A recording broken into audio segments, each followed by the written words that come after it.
नमस्कार, मैं Abdul Kalam Azad RZ classes में आपका स्वागत है। आज है 4 जुलाई 2020 के जो भी इंपॉर्टेंट क्वेश्चन है उन सब की चर्चा हम अपनी इस वीडियो में करेंगे। प्रत्येक क्वेश्चन से रिलेटेड जो भी इंफॉर्मेशन मुझे पता है मैं आपको बताने की कोशिश करूंगा, इसलिए वीडियो आप पूरा ध्यान से और अंत तक जरूर देखें। अंत में मैं आपसे क्वेश्चन पूछूंगा जिसका जवाब आप मुझे कमेंट बॉक्स में कर सकते हैं। अगर आप मेरे चैनल पर नए हैं तो लाइक करें, सब्सक्राइब करें और ज्यादा से ज्यादा शेयर करें। अगर आपको वीडियो पसंद आए तो ज्यादा से ज्यादा शेयर जरूर करें। तो चलिए शुरू करते हैं। क्वेश्चन नंबर 1, हाल ही में अमेरिका ने चीन की किन 2 कंपनियों को सुरक्षा के लिए खतरा बताया है? तो हुवेई एंड जेडटीई, ये 2 कंपनियां हैं जिनको सुरक्षा के लिए खतरा बताया जा रहा है। ये दोनों कंपनियां टेक्नोलॉजी से रिलेटेड हैं, तो साइबर सुरक्षा सिक्योरिटी से रिलेटेड आशंकाएं हैं अमेरिका को, जिसने पूरी दुनिया को यह सूचित किया कि इन दोनों कंपनियों से सुरक्षा के लिए खतरा हो सकता है। अब ये 2 कंपनियां, इनकी जिक्र आया तो हम देख लेते हैं। हुवेई बना था 1987 में। इसके फाउंडर है रेन झेफेंगई और हेडक्वार्टर है शेंजेन में, चाइना में। ये हुवेई और ऑनर 2 कंपनियां, 2 ब्रांड की मोबाइल्स बनाती है और इनकी ब्रांडिंग है। जेडटीई की बात करें तो ये 1985 में बना था और इसके फाउंडर है हो वेगई। हेडक्वार्टर है ये भी वही है, शेंझेन चाइना में, और इसके चेयरमैन है इन यिमिन। तो ये महत्वपूर्ण बात है, याद रखिएगा। चलिए अगले क्वेश्चन की तरफ आगे बढ़ते हैं। क्वेश्चन नंबर 2, G4 वायरस कहां पाया गया है? तो अभी हाल ही में चीन में G4 वायरस पाया गया है।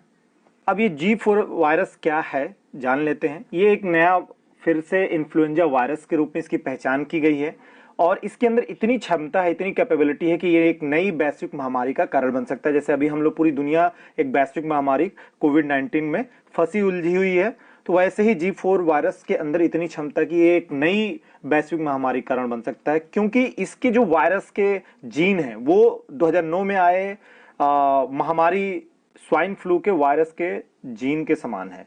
तो ये याद रखिएगा। अब ये कहां पे पाया गया? चीन में। तो चीन से रिलेटेड कुछ इंपॉर्टेंट फैक्ट देख लेते हैं। चीन की राजधानी है बीजिंग। सबसे बड़ा जो शहर है वो संघाई है। यहां पे जो भाषा बोली जाती है ऑफिशियल है वो स्टैंडर्ड चाइनीज है, उसको मैंड्रीन भी बोलते हैं लोग। प्रेसिडेंट है सी जिनपिंग। करेंसी यहां पे चलता है रेनमिनबी यानी कि युआन, युआन कहा जाता है, याद रखिएगा, महत्वपूर्ण बात। चलिए अगले क्वेश्चन की तरफ आगे बढ़ते हैं। क्वेश्चन नंबर 3, सीबीएफसी यानी कि central board of film certification के नए सीईओ किसे नियुक्त किया गया है? तो अभी हाल ही में रविंदर भाकर को सीबीएफसी के नए सीईओ का कार्यभार सौंपा गया है। इनको आप इस तस्वीर में देख सकते हैं। ये IRSS Indian railway store services के 1999 बैच के अधिकारी हैं। 1999 बैच के अधिकारी हैं, तो ये महत्वपूर्ण बात है इनके बारे में। अब ये बनेंगे सीईओ किसके? Central board of film certification. अब इसके बारे में देख लेते हैं। ये कब बना था? 15 जनवरी 1951 को। इसका पर्पस क्या है? फिल्म को सर्टिफिकेट देना, यानी कि कोई भी जब फिल्म रिलीज होती है यानी बनकर तैयार होती है उसको सिनेमा हॉल में या कहीं पे भी प्रदर्शन करना होता है तो उसके लिए एक सर्टिफिकेट की जरूरत होती है। वो certification central board of film certification करता है। हेडक्वार्टर है इसका मुंबई में और प्रेसिडेंट है प्रसून जोशी, जो कि बहुत ही प्रसिद्ध गीतकार हैं, तो याद रखिएगा। चलिए अगले क्वेश्चन की तरफ आगे बढ़ते हैं। क्वेश्चन नंबर 4, निगार जौहर किस देश की पहली महिला लेफ्टिनेंट जनरल बनी है? तो अभी हाल ही में पाकिस्तान ने निगार जौहर को देश की पहली महिला लेफ्टिनेंट जनरल बनाया है। आप इनको इस तस्वीर में देख सकते हैं। ये पाक सेना में महिला सर्जन के रूप में कार्यरत हैं। तो अब ये पहली महिला सर्जन जनरल भी हो जाएंगी और ये पदोन्नत होने के बाद लेफ्टिनेंट जनरल बनी हैं। तो ये पहला दफा है जब पाकिस्तान के अंदर किसी महिला को इतने बड़े ओहदे तक जाने का मौका मिला है। तो याद रखिएगा। अब यहाँ पे जिक्र हुआ पाकिस्तान का, तो पाकिस्तान से रिलेटेड इंपॉर्टेंट पॉइंट जान लेते हैं।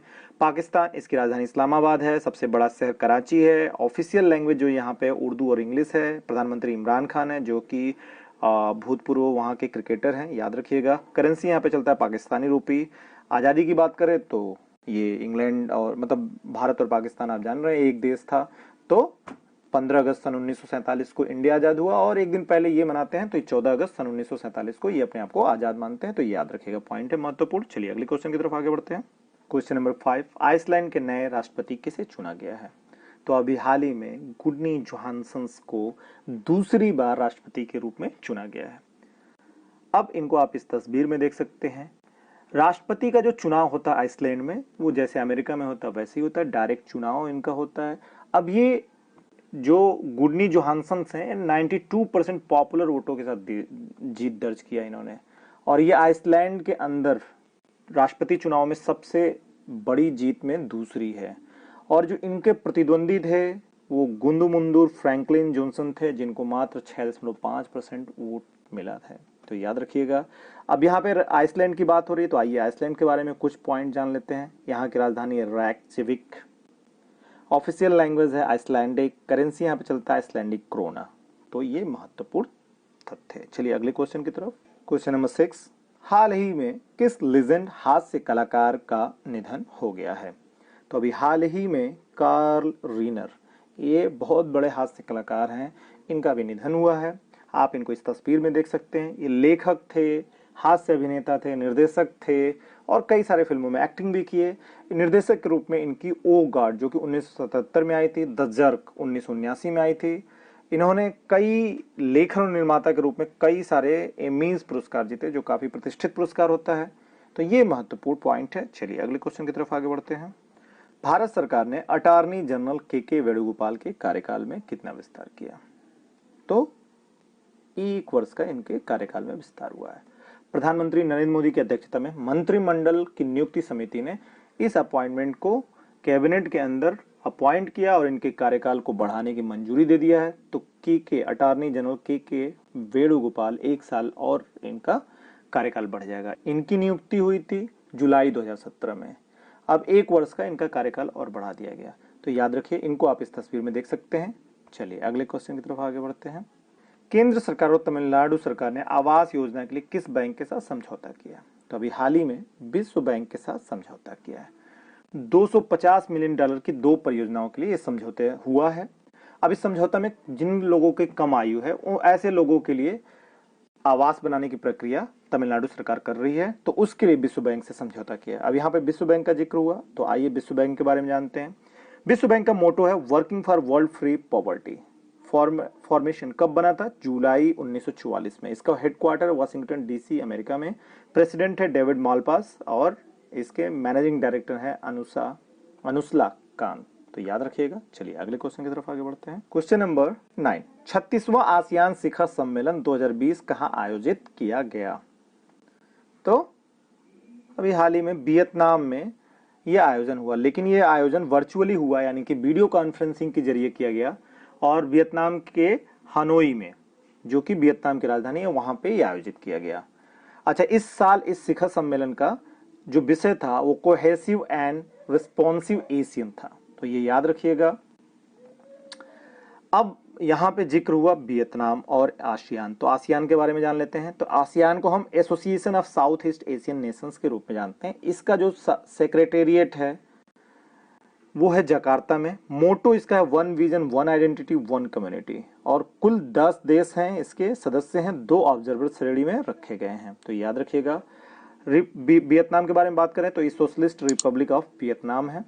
इसकी राजधानी हनोई है। लार्जेस्ट सिटी है हो ची मिन्ह सिटी।